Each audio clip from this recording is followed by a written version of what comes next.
We are live, and I'm officially announcing a critical trade alert scheduled for November 23rd. Worst case, we'll push it out one more week, but I'm becoming highly confident in the next big move for our portfolios next week. We're going to be taking profits from our long treasury position, which is the only thing up today, and roll it into a position with 10 times the profit potential. Now, if you're not a paid member, call Dean so you don't miss this trade alert at 505-322-7515. We've been racking in some profits in a very difficult market. The most recent closed trade was betting on the price of oil going up and benefiting a select group of large oil and gas companies that are partnered with the US government. They have a monopoly on this market. With the way this has been set up, 68% profit. That's twice we've made money on NRGU this year. We've made money on natural gas twice. We're back into natural gas. I think we'll be taking profits on that in probably March or April of next year. High risk portfolio is now up 22.5% total return this year, which is fantastic considering stocks, bonds, and cryptocurrencies have been clobbered. Our high-risk portfolio last year did much better at a 233% return. Again, this year, just to be above 0% is amazing. In October, we closed a 14% return for high risk. We've given up some of that this month, but we're not changing positions. In fact, spoiler alert, we're going to be adding to the positions that had a slight pullback. Safe growth portfolio returned an outstanding 31% in October, and it's already up 5% this month. So it's just killing it with that emerging markets play, primarily just driving some massive gains into our safe growth strategy. Buy these 5 stocks now and sit back. Let's look at the current trade setup. Now realize next week we're going to be making an adjustment. I'm going to reveal what that adjustment is at the very end of today's video for paid members only. So if you're catching a trial, call Dean so you don't miss out. Right now, we are loaded up on treasuries when interest rates went parabolic to an absurdity that we knew would collapse US government and soar its deficits and interest payments to levels that are just not sustainable. We went big on a leveraged bet on the long end of the treasury curve. And what's happening right now is the yield curve is inverting in a very scary manner. This is likely going to force Mr. Powell to pivot in December, otherwise cause severe pain to the whole banking system. So anyways, right now we are long TMF, and it's grown to 36% of the high-risk portfolio. And our members are all following a unit of investment. Right now, one unit costs $2,113. And each unit is comprised of 19 shares of UVXY, our crash insurance, which is right now 8% of the portfolio, 97 shares of the leveraged long end treasury product on the long end. So we're betting on that 20-year, 30-year interest rate falling. TMF, 97 shares representing 36.3% of the portfolio. We're long the Grayscale Trust. This has been a complete fiasco with FTX blowing up. Now it looks like it may take some other big players under BlockFi, Genesis, Gemini, all at risk, which is why I'm waiting a week or two to double or likely double down on that position. So perhaps there's a hint at what our trade alert may look like. We got a tech play with FNGU. That's 10 gigantic monopolistic tech companies that have been just completely battered down this year. Insanely cheap prices when you look 3-5 years out. You get leverage with FNGU times 3, 4 shares. And then we're betting on the cost of natural gas to go back up around, I think it's going to peak back out in around March or April. So we're getting in at just really low prices on oil, assuming that the war is not going to end anytime soon. And it's definitely, even though there's all this rumor talking of wanting peace, I don't see it in the cards, unfortunately. As much as I'd love for that to end, because that's a main source of inflation. As you know, I'm a huge fan of being long cryptocurrencies. And as long as that war is in play, it's going to cause some problems on supply chains and energy costs. 12 shares of oil. Okay, so let's look at the highlights. And again, that's per unit. If you pay up and become a member in the membership area, you can punch in exactly how much money you want to invest. It'll auto calculate which shares to purchase. And when I do a trade alert, it's going to fix the ratios and automatically tell you how to adjust your portfolio. Okay, so in general, we're very bullish. I believe peak inflation is in. It's going to start falling.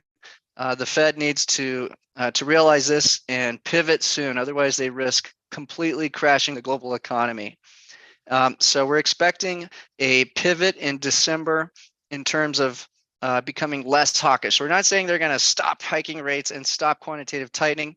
They're going to change the rate of change to slow down and de-accelerate the hawkishness, which is going to be very important for markets looking 6 months into the future. But to close out the year, we have massive stock buybacks and CTAs of approximately $15 billion a day, pushing these markets higher. So you really don't want to fight that unless something colossal is about to happen. Ed Yardeni put out something which I agree with. Markets tend to bottom regardless of a Fed pause, hike, or pivot when the 10-year yield peaks and blinks. Many times the Fed has kept hiking, but the 10-year has fallen and the S&P 500 bottoms and rallies. We believe the market bottom was 3577 and look for a retest at 4305. That's exactly what I'm expecting. And we're seeing the yield curve invert really, really aggressively right now. This is the PPI and the CPI. So we've had both of these falling. So we were a little early predicting the peak, to be fair, but now it's happening. And you don't want to be on the wrong side of this trade. Now, if the Fed is going to pivot and the government's going to keep running a $1 trillion deficit and supply chains are going to continue to fix themselves, and we're not about to ramp up war with China, the most likely outcome is you're going to make a lot more money in tech stocks and cryptocurrencies versus bonds. Now, if they're going to overdo it, they're going to over tighten. We're going to have problems passing our budgets. We get Congress and the House having freezes in the government spending. We start ramping up problems with China. Then this could quickly become a massive return for bonds. So that's really where we're looking at in terms of the best places to invest money. In the very short term, we want to be long hedges against the war in Ukraine via either oil or natural gas. But the second that looks like that's wrapping up, we want to get out of the way because the price of that could drop significantly before we'd want to re-enter a commodity hedge. Just looking at the PPI, so it's producer price index. And so first we had basically food and energy drive inflation. And then as those prices work their way through the economy, it forced a few things. It forced businesses to raise prices and it forced them to increase wages.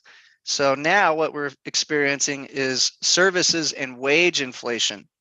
And the good news is the leading indicator of that, the producer price index, is falling on both of those two critical items. So that's what we're seeing in that.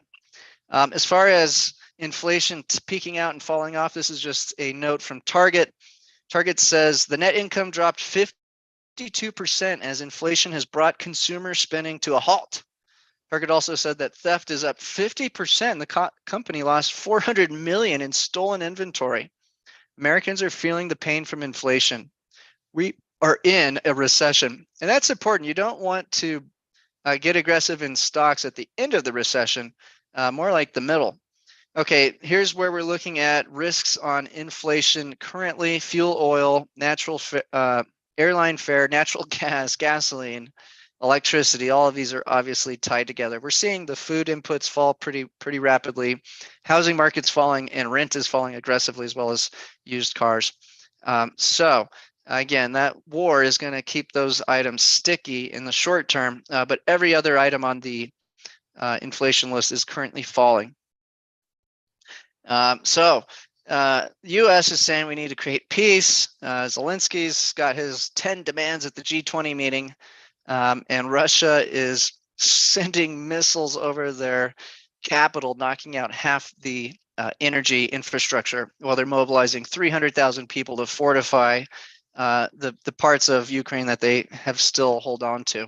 So I don't see an end to the war currently, and that's why we're long oil in both portfolios. Now, some of the reasons why inflation's dying, it's because they jacked up interest rates and made the cost of borrowing ridiculous. So now nobody wants to borrow money, and that's why the whole economy is slowing down.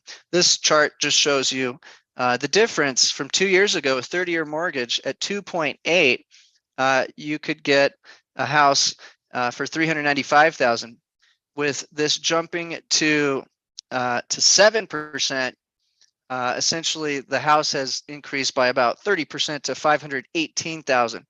So your result is a $25,000 increase in the down payment and 114% increase in the monthly payment. So you went from $1,300 a month to $2,700 a month. This is an interesting chart looking at the cycles of crypto and all the big blowups we've had.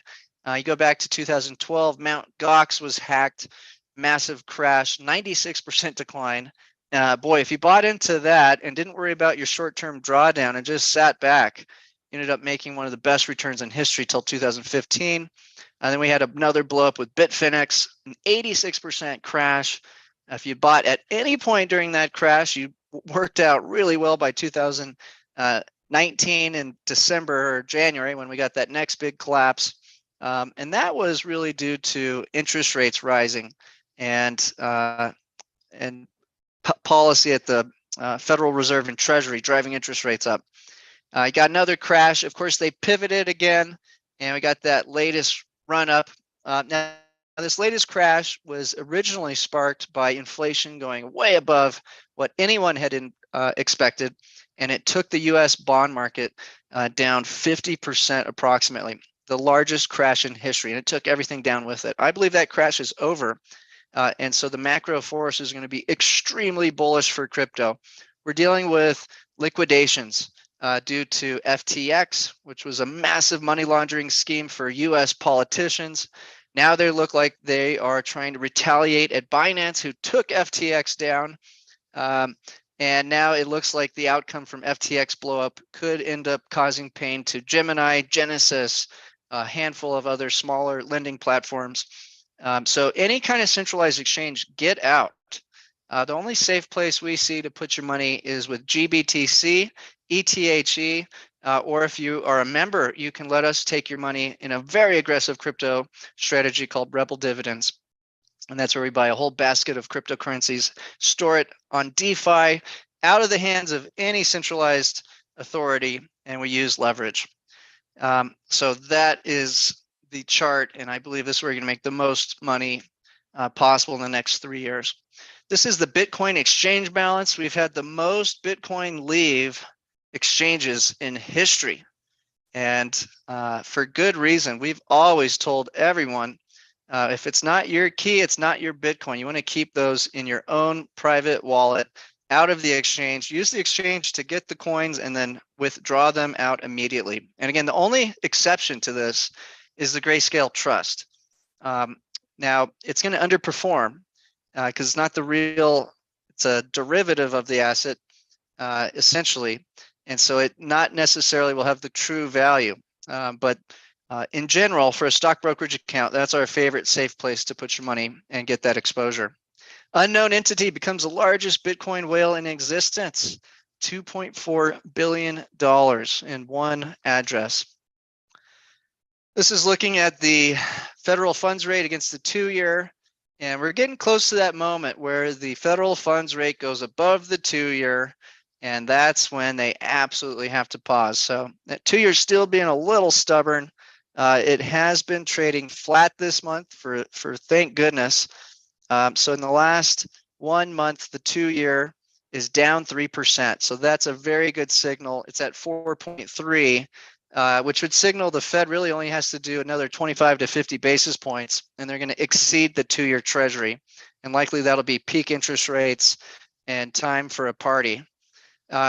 Main reason why we thought inflation would fall, interest rates rising, crashing everything, has just wiped out money supply and net wealth. And this makes people spend less money. So this is looking at the M2 versus CPI, and again, 9-month advance. And so what we're looking at is the CPI falling very hard over the next 9 months. The Fed must understand this and pivot, otherwise they risk sending the economy into complete destruction. So if that's what they're going to do, we're going to be all in on treasuries and the VIX. If we get that pivot I'm expecting, then we're going to make a lot more money in crypto and tech. A key factor for the Fed will be to see the labor market weakening. And so for this to happen, what we're looking at in this chart is the 10-year versus 1-year note spread inverting has predicted layoffs. And so we've got the tech industry doing some pretty heavy layoffs currently, but we need to see the rest of the economy cool off because that's what's driving that wage price spiral. Too many jobs, not enough workers. This is looking at the record monetary tightening. So you can see usually these central banks team up and one hikes while the other cuts. And so it keeps the whole system in balance because we overdid it globally with something like $20 trillion of money printing.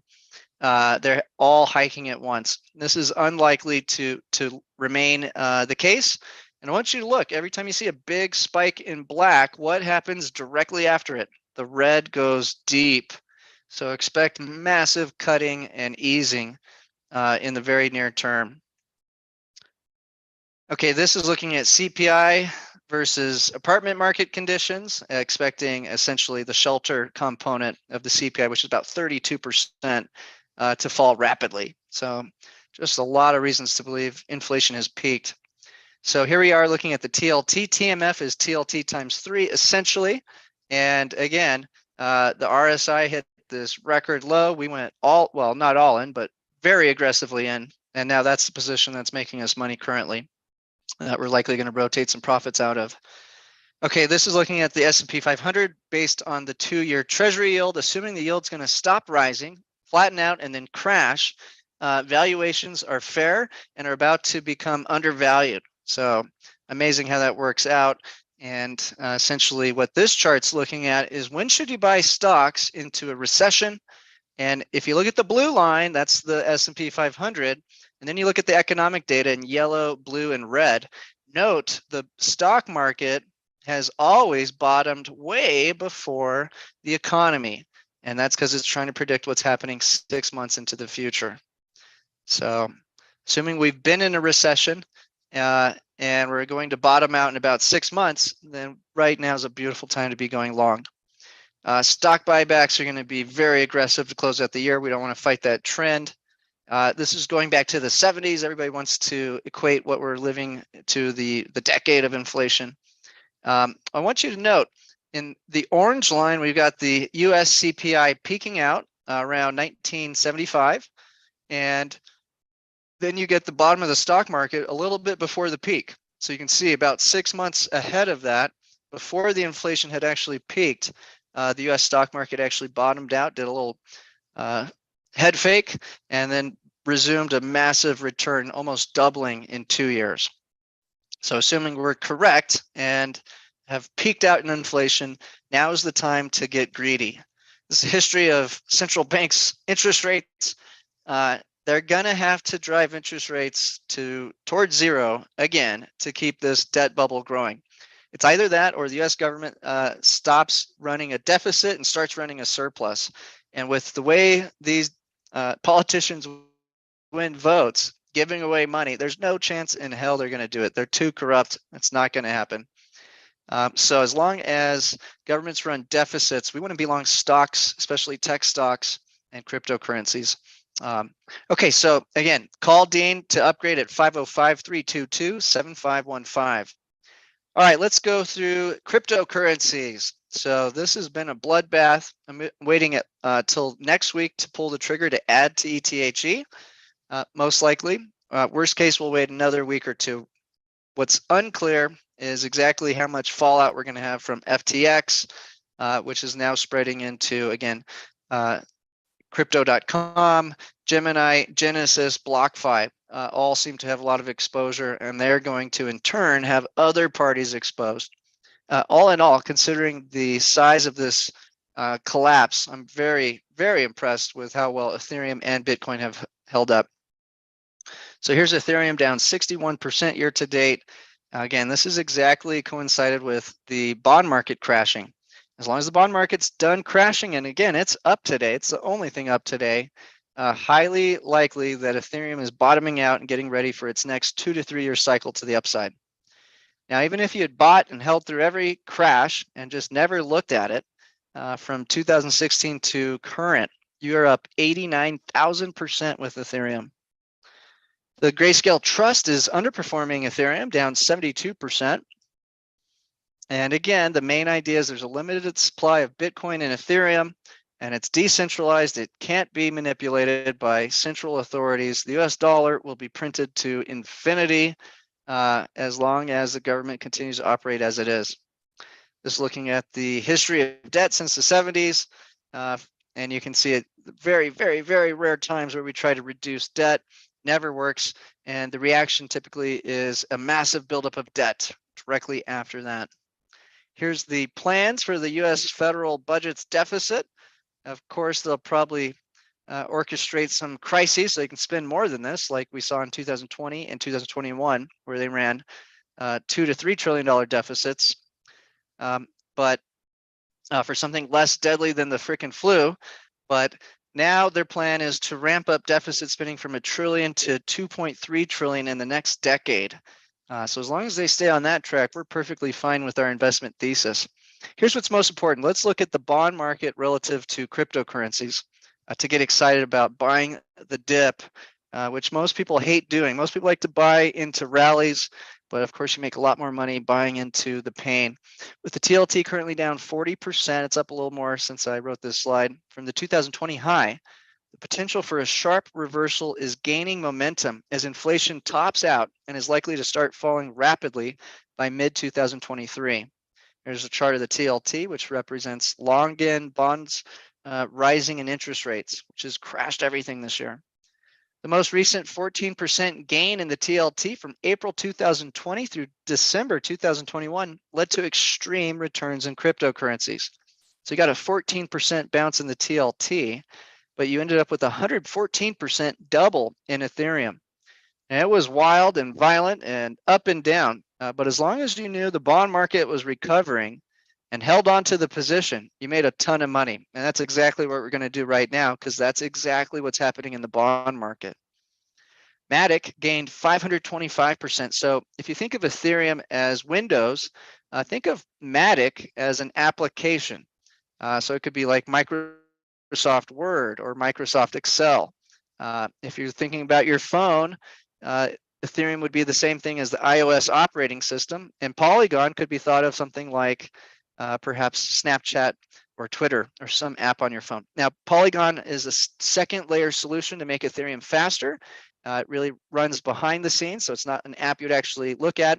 It's probably the most important technology being developed behind Ethereum. We believe you can make probably 5 to 10 times as much money in Polygon versus Ethereum. You can't get Polygon in your stock brokerage account. You have to know how to go buy these assets directly from the exchanges. Now, if you want to switch out your Ethereum position to Rebel dividends, and you have to be a paid member to do that, we buy the Polygon for you with leverage so you can outperform. And there's the same chart delivering 4 times the return over that same period. Now, there's other apps being designed on Ethereum that we're a fan of that do different unique things to help grow the ecosystem. One is Link. This went up 400%. Again, it's another Ethereum app. Aave, this is where we actually get leverage and borrow money for Rebel dividends, went up 900% over that same period. Curve, 310%.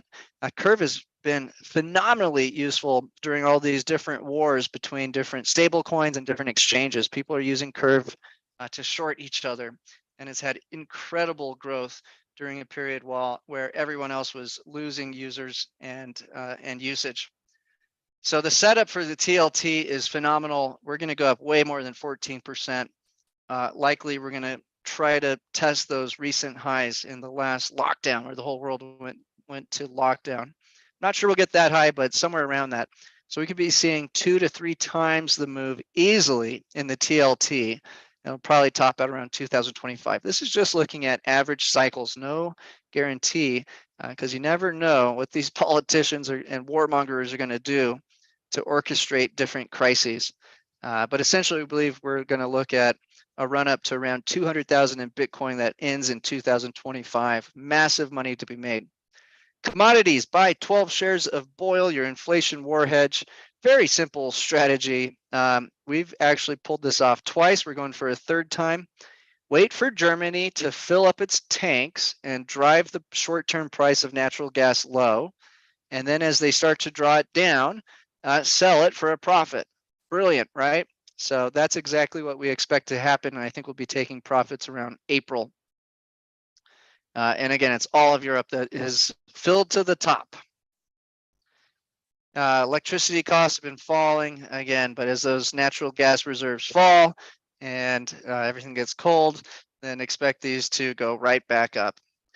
We would like to get back into NRGU, but there's more money to be made very quickly in BOIL than NRGU. So we're waiting for a big pullback.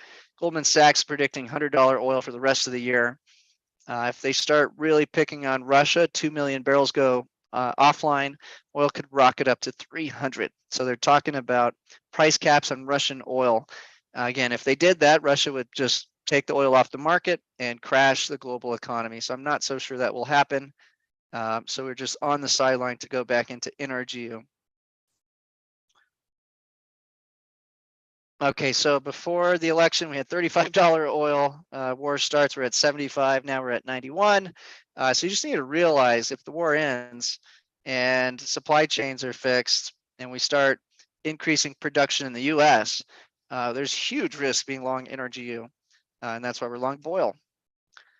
Now, a reason why the price of oil is going to be sticky is we've drained the strategic petroleum reserve too low. They're going to have to stop doing this soon and start buying oil back. So sticky oil is going to most likely remain. Now, just how valuable can these oil and gas companies get? If we go back to 2007, it was 16% of the S&P 500. Today, it's at about 5 to 6%. So there's still a lot of upside. But we've got Exxon at record valuations currently, and we have the catalyst of oil falling for a number of reasons. One would be the Fed overdoing the hiking. That would crash the commodity market. And two would be some sort of peace deal in Europe. Or three, imagine the US actually takes advantage of its huge supplies of oil and increases supply. Right now, Mr. Biden is saying no more oil. So I'm not so sure that will happen anytime soon. Here's that BOIL chart. Again, we got it in February, sold in June, got back in July, sold in August approximately, and we're back in today. So we've seen this jumping up and down, huge gains, huge losses every day. Just relax. All we care about is when Germany's reserve starts to fall. And once it starts to get low, that'll be peak. So I'd expect us to sell this in the $80 to $100 range one more time. Here's the chart on BOIL over the last 3 months. We were very patient to get into it. And unless the war is about to end, this is a huge opportunity to be long right now. You can see that extreme volatility over the last 5 days, bouncing between 35 and 40 every other day. Here's NRGU, which we sold near the top, not at the top.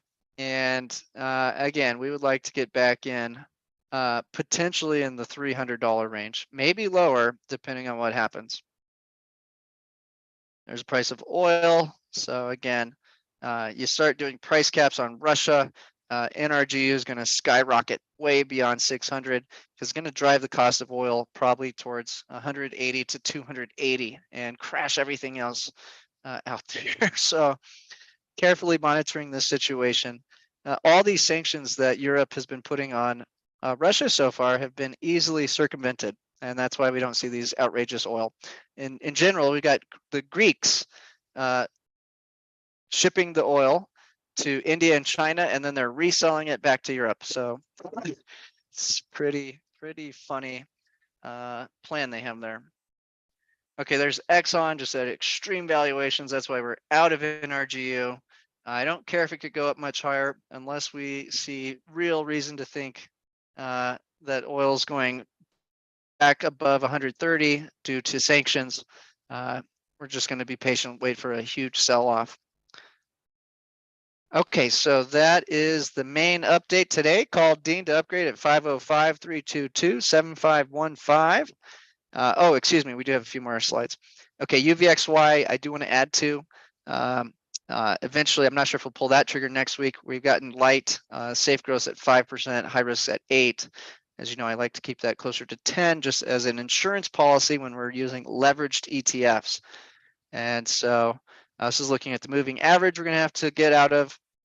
This is UVXY over the last month, down 25%. It's getting squished.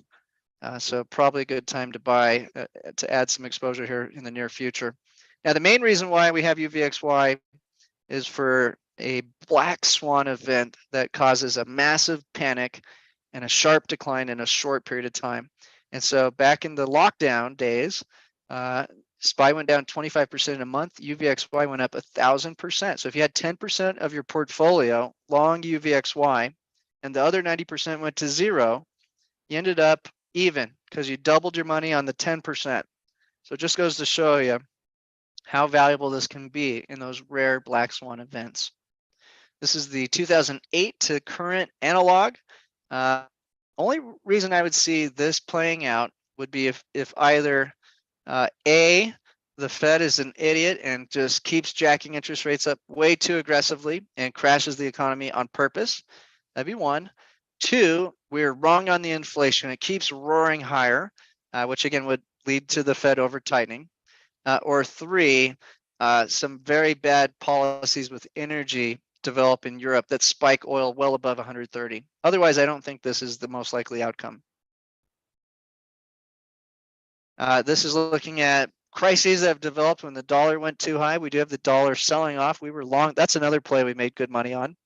And I think we got out near the top on that one. So we're out of dollar, expecting the dollar to fall aggressively for a couple of years. And this is what's going to really drive the price of tech stocks and cryptocurrencies up. This is just looking at times where the Fed overdid the hiking cycle. It doesn't look at all the times they've pivoted or saved the market. So it's a little bit biased in that respect. So we do need to realize if Mr. Powell doesn't pivot soon, they do risk dramatically over tightening and crashing markets here, more so than they already have. Okay, the Treasury position, again, this is a bet that inflation's falling. Here's the components of inflation. 32% is in shelter. Absolutely, that's coming down. Food's been falling. Energy's sticky. So really the only one that looks really sticky here are the services and the energy. Now we're seeing services start to fall.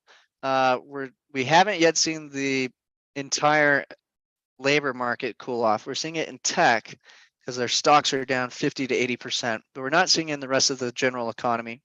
So we're going to really focus on our wages, job openings, energy are really where I see the risks here on the inflation side. But that's not a big chunk of the whole picture, as you can see. The bigger chunks are primarily falling currently. Now, Bank of America actually thinks we're going to have negative payrolls by early 2023, quarter one. This will give the Fed what they need to pivot. So far, no reason to see that that data has not come in yet, but it's been starting to slow down.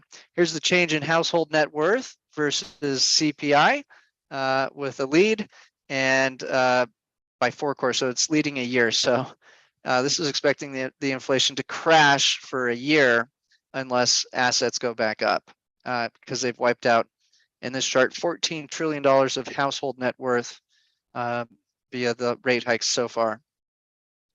So TMF is down 37% in the last month, but it's, as you can see, it's been going up aggressively since we went very aggressive in our portfolio. Here's a TLT, which is a non-leveraged version of TMF. And you can see it can have these big crashes, but directly after the crashes, it rocket ships back up. So again, the TLT can go up for 2 reasons. It could be a healthy environment for stocks and crypto, or it could be a very unhealthy. And that all will be completely dependent on the Fed pivoting or not. So if we think the Powell's going to just keep hiking rates into oblivion, we prefer treasuries. And if we think the Fed's going to slow down and pivot, we want to go super aggressive in tech and crypto. And I think it's going to be about a 2.5-year run up. There's the TLT in the last 3 months. Here's LQD. So we're just looking at some other proxies of the bond market. So investment grade bonds are already front running this. You can see they have less drawdown than the US government bonds. And the junk bonds are front running it even further into the future, down less than US Treasuries. So the worst bonds in the world are recovering faster than the safe haven bonds. Okay, now we're looking at different spectrums of the US bond market. This is a 3-month. You can see this went way above a level anyone thought possible.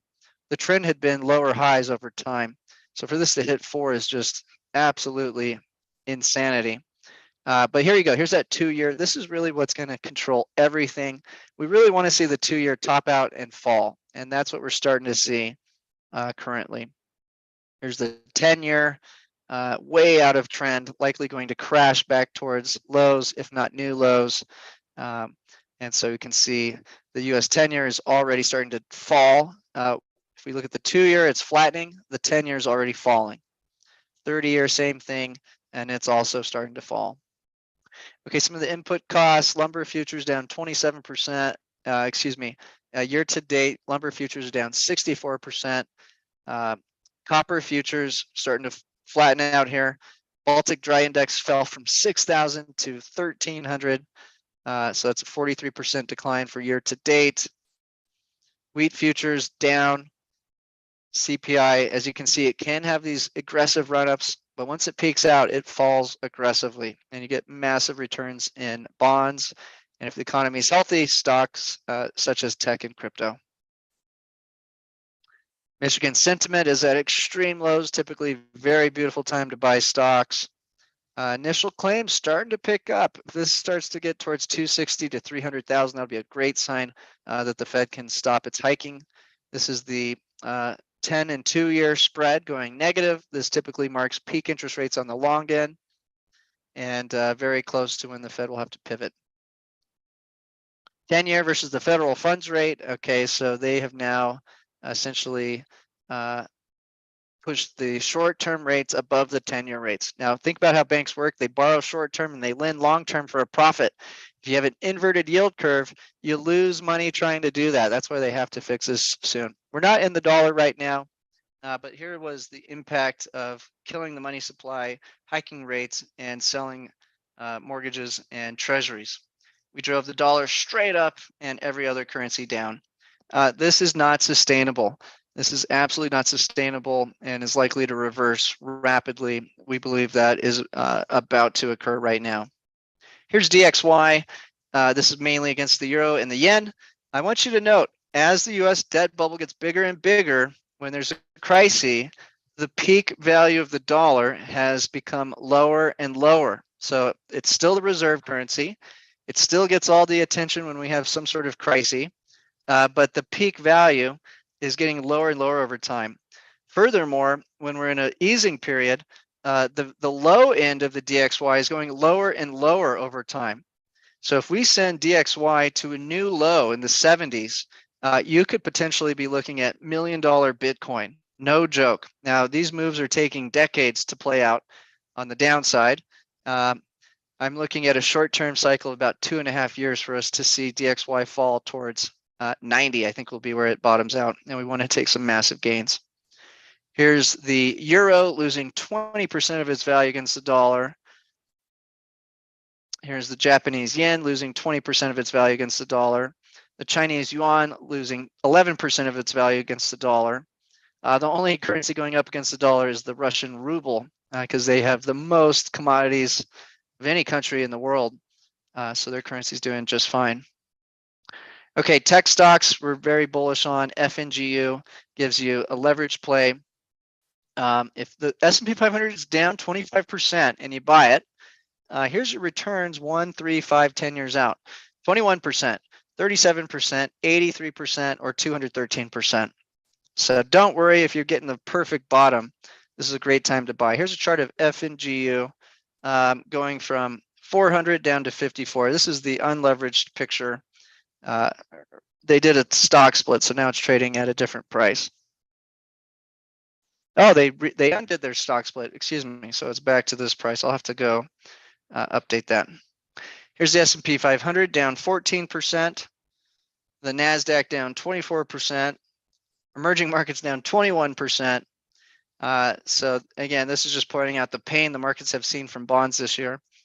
This chart's looking at the performance of the S&P 500 versus emerging markets. I want you to note every other cycle, emerging markets is greatly outperforming. In our safe growth strategy and with F&G, we have exposure to emerging markets. We think that's where we're going to make the most money in the next cycle in terms of big stock markets. Now, if Europe's about to collapse, we want to be ahead of that and get out of stocks in general due to contagion risks.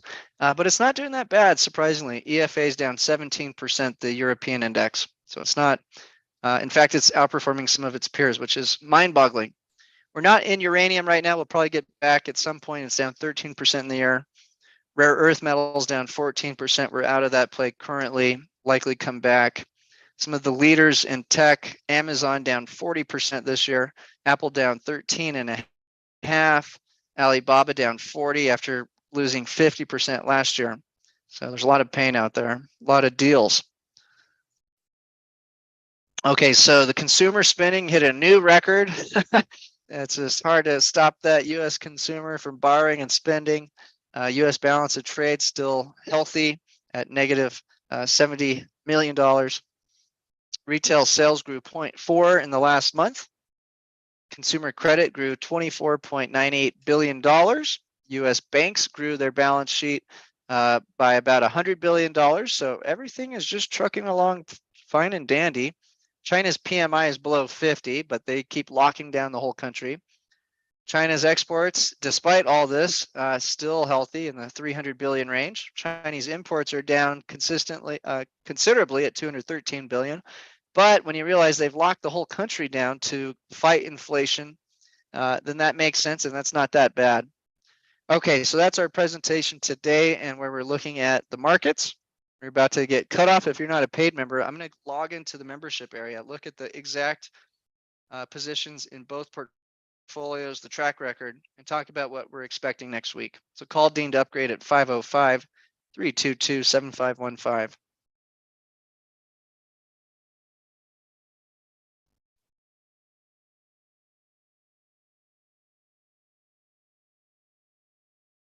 Okay, so real simple. I'm looking to add to GBTC for safe growth and top up UVXY by selling some of our treasuries next week. For safe growth, high risk, I'm looking at selling some of our treasuries to buy all three of these below. All high risk, all huge potential return. So most likely that'll be next week. I'm going to be carefully monitoring the fallout from FTX, Gemini, Genesis, BlockFi, a lot of liquidations coming. It's all getting gobbled up. Not worried about it in the long term. Just going to try to do the best entry point for you guys. We may be there. We may already be at that low. GBTC is trading at a 40% discount, and I think Ethereum Grayscale Trust at a 35%, which means if the market does go back up, there's some really nice potential profits closing that gap a little bit. So that is exactly what we see coming down the pipeline. I don't think the safe growth will add to BOIL, but the high risk most likely will, especially if we're still below 40.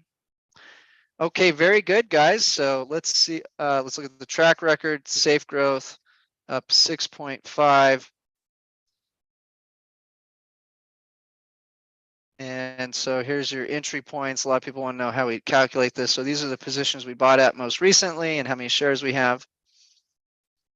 So just a killer 2 months for safe growth, pulling in a 37% return, only down 8% now. So we're greatly outperforming S&P 500. And if the trends continue, we could close the year out positive, and then have a massive return in 2023 with very few changes.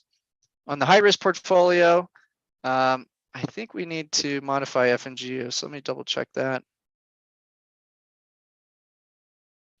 Okay, so I'll fix this. This return is incorrect because they did a 10-to-1 reverse split to drive the price back up.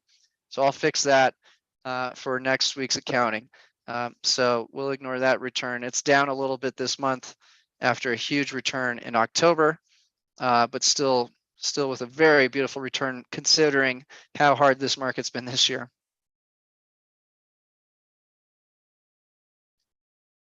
Marcus says, yeah, so I believe bonds go up no matter what. basically. But you could make 10 times the money on Ethereum. That's basically what I'm telling you. Peter says, are we going to ever add triple Q? Yes, so Safe Growth already has triple Q. High Risk is only going to use F and GU, and Safe Growth is going to use triple Q.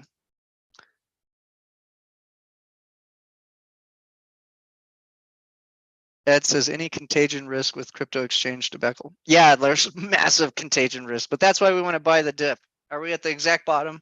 Who knows, but are we near it? Probably. Is the upside massive? Yes. So yeah, bonds are your safe bet. I see those making money for 2 years, almost no matter what.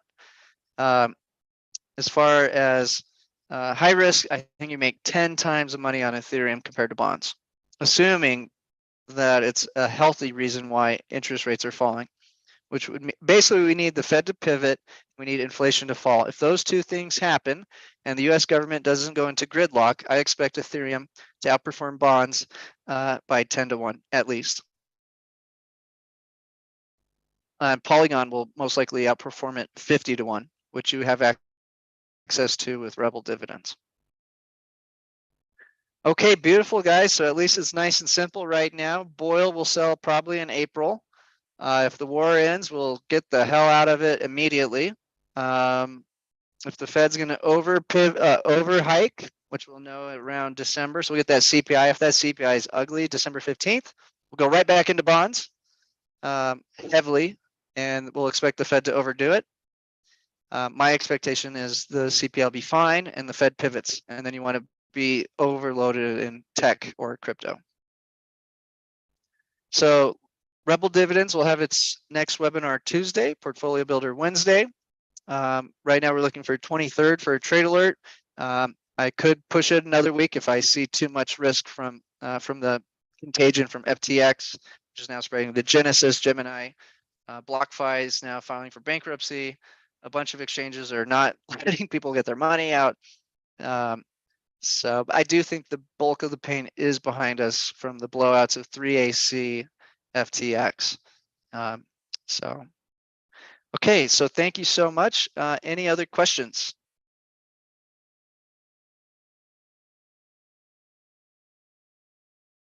Okay, guys, thank you so much. We'll see you back next week.